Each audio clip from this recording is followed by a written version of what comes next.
Je voudrais dire que ce soir, l'adoption probable par l'Assemblée nationale de la taxe aux UCMAN et de cet impôt minimal, garanti, plancher sur les plus riches de ce pays est d'abord le résultat de la victoire du nouveau Front populaire et de la gauche lors des dernières élections législatives.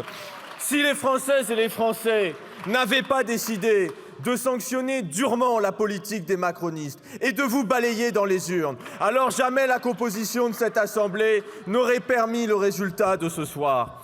Et je crois que nous avons vu apparaître dans les débats qui ont duré toute l'après-midi, à grand renfort d'obstruction et de ralentissement macroniste, je crois que nous avons vu apparaître la véritable raison pour laquelle vous vous obstinez ces derniers mois à voler les élections et à accumuler coup de force sur coup de force, nommant des gouvernements qui ont été défaits et dont personne ne veut.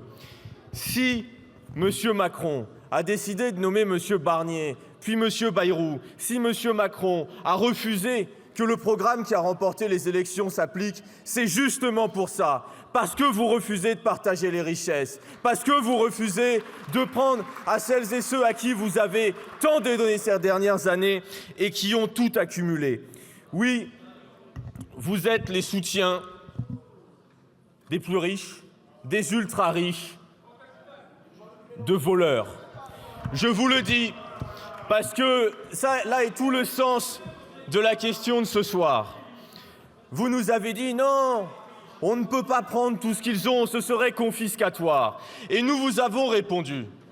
L'argent accumulé lorsque l'on parle de personnes qui ont plus de 100 millions d'euros n'est pas de l'argent qu'ils ont produit. Oui, c'est le produit d'une seule chose, le vol de la plus-value des travailleurs et des travailleuses qui, jour après jour, l'ont produit, eux, à la sueur de leur front. Non, monsieur, il n'est pas possible d'imaginer que quelqu'un qui possède 100 millions d'euros ait pu le produire par son travail. Et pour que tout le monde le comprenne bien, ramenons-le à une mesure commune, celle du SMIC. 100 millions d'euros, c'est 6 118 années de SMIC.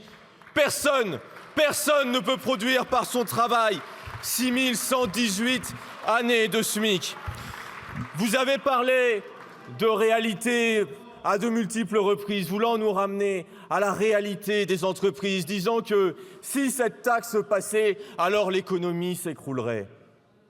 Mais vos cadeaux fiscaux, ceux qui ont permis cette accumulation démentielle, doublant la fortune en 7 ans des 500 familles les plus riches, ces cadeaux fiscaux, cette politique, la vôtre, qu'a-t-elle permis ?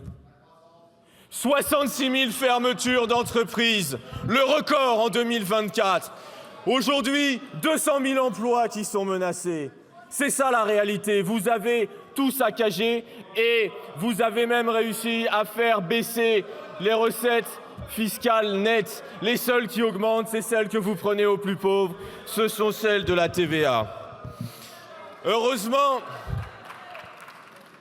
dans ce débat, à ce moment, mais vous faites très bien l'anticapitaliste primaire, vous savez, monsieur la baronne, nous vous avons déjà applaudi pour ça. Dans ce débat et dans ce combat, vous avez été rejoints par vos complices habituels, ceux du Rassemblement national, ceux qui, toute la journée, ont décidé, oui, d'utiliser les mêmes mots, d'utiliser les mêmes arguments. Parce que oui, messieurs et mesdames, députés du Rassemblement national, vous avez expliqué que c'était une surtaxe, une taxe de plus, une taxe injuste. Vous avez expliqué que vous refusiez de taxer le patrimoine immobilier. Peut-être que vous avez un objectif, c'est de permettre à la famille Le Pen de ne pas voir imposer le château de Montretout. Peut-être que vous défendez, malgré ce que vous dites, les intérêts des plus riches de ce pays, comme vous aviez proposé pendant le budget de taxer les auto-entrepreneurs.